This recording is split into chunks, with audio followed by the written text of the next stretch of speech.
Hi, I'm April Lockhart, and I am formerly gay.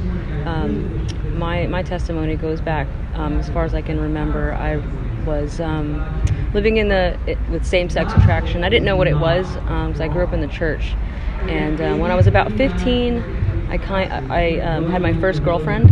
And then in my early 20s, I came completely out and was living in Loud, Proud, Rainbow Pride, and was pretty happy in it for a while until anxiety and depression, and eventually I became suicidal, and it came to a halt for me when I was about 25, and I had an encounter with the Lord, and He brought me out of that at about 25 years old, and began this long journey on how to get out of that. And part of the reason I was able to get out of that was because I found some really awesome books to read, some Christian books.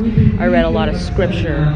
I went to some conventions at the time, and I heard a lot of testimonies of other people who had walked out of the same experience. And so being able to finally get out of that life, and I have to say it was a long, messy journey, but I did end up fast forwarding to the future. I ended up getting married, and happily married, by the way, and I have 2 beautiful children, and my life is just completely different, and I'm just here to say that people need to be free to make their own choices, whether it would be to stay in the LGBTQ or to come out.